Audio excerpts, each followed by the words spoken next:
Well, day 3 of the preliminary hearing for David has wrapped up. This, obviously, the preliminary hearing is where the prosecutors are presenting evidence, as they have been all week, to show the judge that David should indeed stand trial for the murder of Celeste Rivas.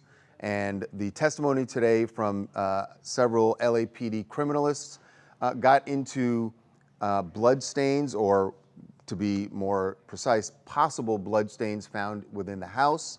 Also testimony about bloodstains found in David's Tesla, and some DNA mentioned here, DNA testing that was done on those stains as far as the stains that were found within his car. Beth Silverman, the prosecutor, got into the bloodstains and said that in the stains that were found in David's car fit a single profile with one female, and Celeste is included in that profile. That is not saying that it is, those bloodstains are 100% Celeste, but they're saying she could be the person that those bloodstains, is connected to those bloodstains. Also, there was a testimony about possible bloodstains found within the house. And you had Blair Burke, who is David's defense attorney, pointing out that DNA, while you're hearing testimony about the DNA stains and that they could fit Celeste's profile, they could fit David's profile, she's saying, she made a point of saying, look, DNA can be transferred very easily. You don't know when it was transferred. This is in David's house. There were a lot of people coming in and out of David's house. She is certainly raising the specter here of the fact that you have to be able to say that this is David's DNA, and we have not heard that testimony yet.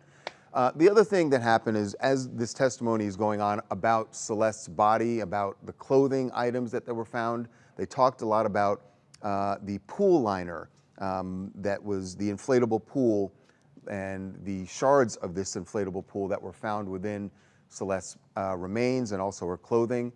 You had a criminalist saying that she could actually piece these things together like puzzle pieces to show the pool liner, shards of the pool liner.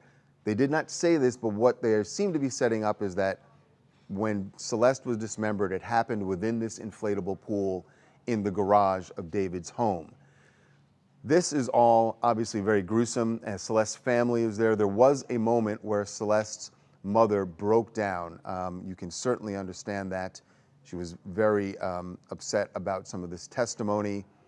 As for David, he was stone-faced through most of this. And that's not uncommon. That would be certainly something his defense attorney would say, you know, you don't want to show too much of a reaction to this.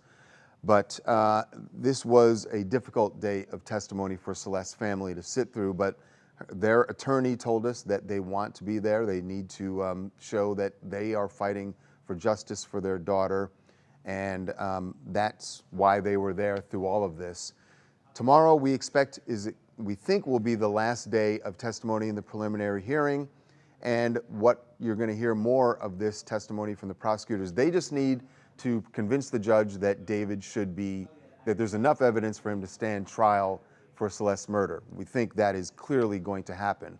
What you're seeing and hearing from Blair Burke, David's defense attorney, is the beginning of what would happen in the trial stage, trying to create some doubt as to whether or not this DNA evidence, the blood evidence, possible blood evidence, is 100% connected to David.